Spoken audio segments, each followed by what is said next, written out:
when we worship Allah through the Tawheed al-Asma wa Sifat, we do so insisting that we do not give human beings Allah's names and attributes.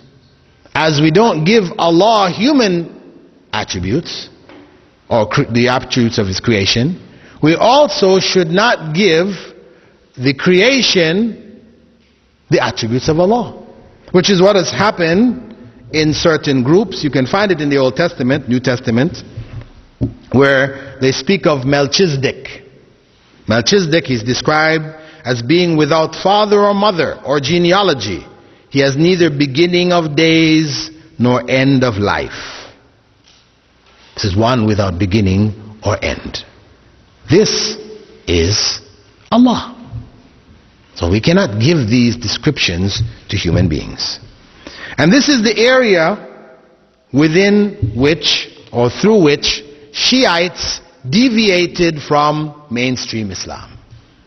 I know some people think it's because they believe in mut'ah, temporary marriage, or other things that they have in their system that they have made permissible, which the main body of Muslims do not allow. But this is not really the area of difference. The area of difference with Shiism is this area that they have given to their imams. It's all about the imams. That's why for them belief in the imams is one of the pillars of faith for them. As we have Arkanul Iman, we have the 6 pillars of faith. For them, belief in the imams is one of their pillars of faith. What does belief in the imam mean? It means that they believe that the imams, these 12 individuals, not including Khomeini, they talk about Imam Khomeini, they don't mean this. They mean Ali, Hassan, Hussein, those are his 2 sons, and from Hussein another 9 descendants who they call together the 12 imams. Now, what are the qualities of the 12 imams? First, among those which are the qualities belonging to Allah, is that they are absolutely infallible.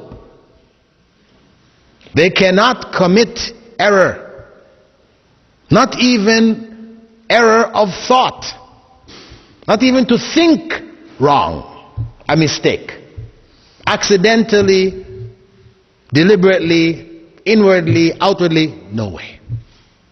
No, some people, you may, if you mention this to Shiites, they may say, no, we don't believe that. No, we don't believe that. Well, there is a book called The Faith of Shia Islam. And it's not one book, but there are many books like this, written by Muhammad Rida al-Muzaffar, one of their scholars, in which he states there on page 35, on page 32, we believe that an imam must be infallible. That is to say, incapable of making errors or doing wrong, either inwardly or outwardly, from his birth to his death, either intentionally or unintentionally. What does that mean?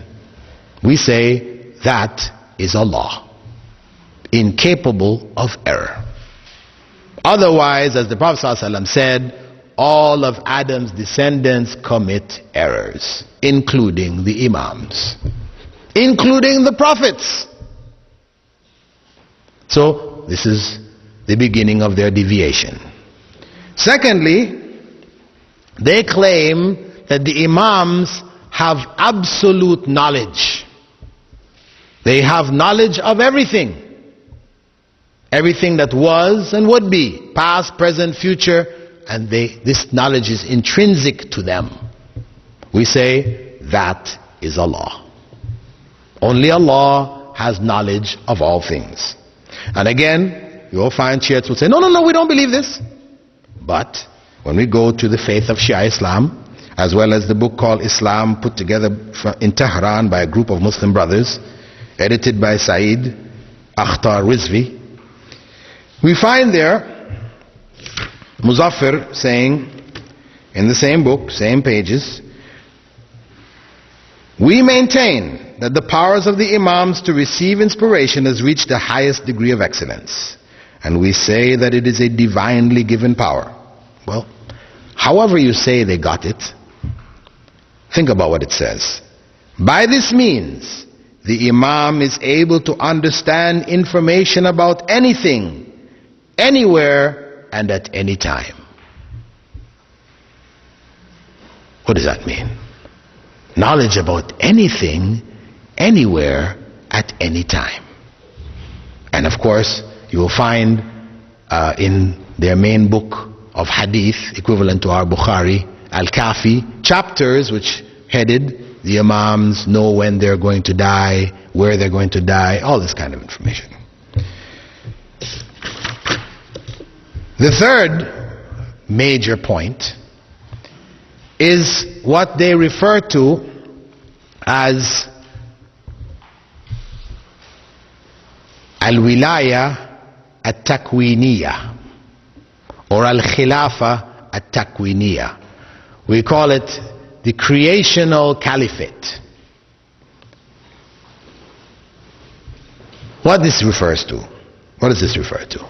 As Imam Khomeini said in his book called Al-Hukuma Al-Islamiyya on page 52, certainly the Imam has a dignified station, a lofty rank, a creational caliphate, and sovereignty and mastery over all atoms of creation. Sovereignty and mastery over all atoms of creation. This is the statement.